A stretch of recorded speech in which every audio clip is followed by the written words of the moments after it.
अब आप 15वें अध्याय की कथा श्रवण करेंगे। नारद जी ने कहा, वीरभद्र को पृथ्वी पर गिरे हुए देख करके महादेव जी के गण भय से रण छोड़ करके हाहाकार करते हुए भगवान शिव जी के पास में गए। महादेव जी कोलाहल सुन करके अपने अपने गणों को भागते हुए देख करके बैल पर चढ़ करके हंसते हुए संग्राम में आए। शिव जी को आता देख करके सिंह की भांति गर्जना करते हुए रुद्रगण लौटे और बाणों की वर्षा से दैत्यों का संहार करने लगे।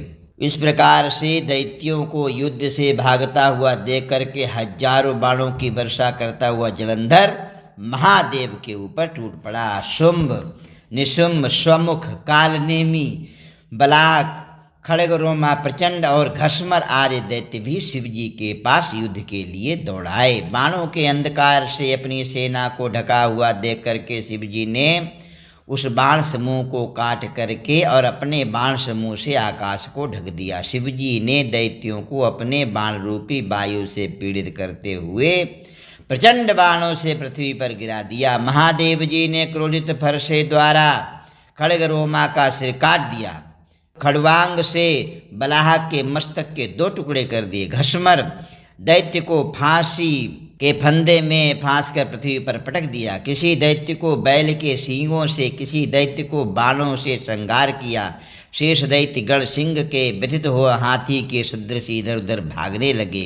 तब क्रोधित होकर के जलंधर शिव जी के समीप आया। वज्र के समान तीव्र गर्जना करता हुआ जलंधर महादेव जी को युद्ध के ललकारने लगा। जलंधर ने कहा, हे जटाधर, आज मेरे साथ युद्ध करो। इन दुर्बलों को मारने से क्या लाभ है?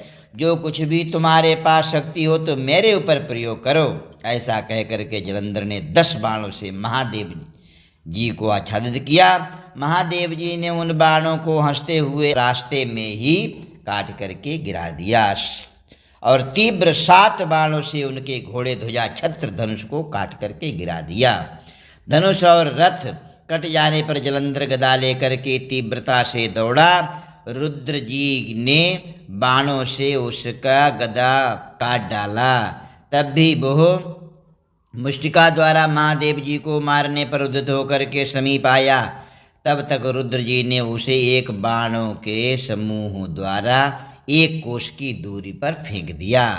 शंकर जी को अपने से अधिक बलशाली जान करके रुद्र को सम्मोहन करने के लिए उसने गंधर्वी माया रची। माया रचते ही वहाँ पर गंधर्व और अप्सरा गण गाने नाचने लगे। कुछ लोग ताल, बंसी, मृदंग आदि बाजे बजाने लगे। इस आश्चर्य को देख करके महादेव जी ताल स्वर के शब्द से मोहित हो गए और हाथों से अस्त्र शस्त्र गिर गया। महादेव जी को एकाग्रचित्त देखकर जलंधर काम पीड़ित होकर के शीघ्र ही पार्वती के निकट आया।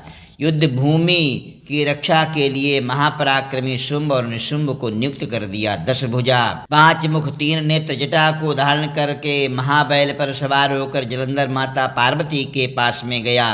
महादेव जी को आते देख करके सखियों के बीच से उठ करके पार्वती महादेव के सन्मुख आईं। पार्वती के सौंदर्य को देखते ही उसका वीर स्खलित हो गया और उस दैत्य के सभी अंग जकड़ गए। उसको जलंधर समझ करके भय से विह्वल होकर के जगन्माता पार्वती वहीं पर अंतर ध्यान होकर के उत्तर मानसरोवर में चली गई। पार्वती को वहाँ से बिजली के समान अंतर ध्यान हुए देख करके वेग पूर्वक वह दैत्यराज महादेव के सामने युद्ध भूमि में आया। पार्वती ने भी डर से मन में विष्णु भगवान को स्मरण किया और स्मरण करते ही पास में ही बैठे भगवान विष्णु को देखा। पार्वती ने कहा, हे प्रभु, हे विष्णु, पापी जलंधर ने जो अद्भुत कार्य किया है, क्या वो आपसे छिपा हुआ है? विष्णु भगवान ने कहा, उसी ने जब यह मार्ग दिखाया है तो उसी मार्ग का अनुसंधान हम भी करेंगे। इसके अतिरिक्त पातिव्रत धर्म से सुरक्षित बहुत दुष्ट कभी भी मारा नहीं जा सकता। नारद जी ने कहा। ऐसा कह करके विष्णु भगवान जलंधर के नगर में पहुँचे। इधर महादेव जी गंधर्वों से लड़ने के लिए रण में खड़े थे। माया के नाश हो जाने पर शिवजी चेतना से जागृत हुए। फिर रुद्र चकित मन से क्रोध होकर के जलंधर के साथ में युद्ध करने के लिए युद्ध क्षेत्र में आए। जलंधर भी शिव जी को युद्ध में आया देख करके बाणों की वर्षा करने लगा।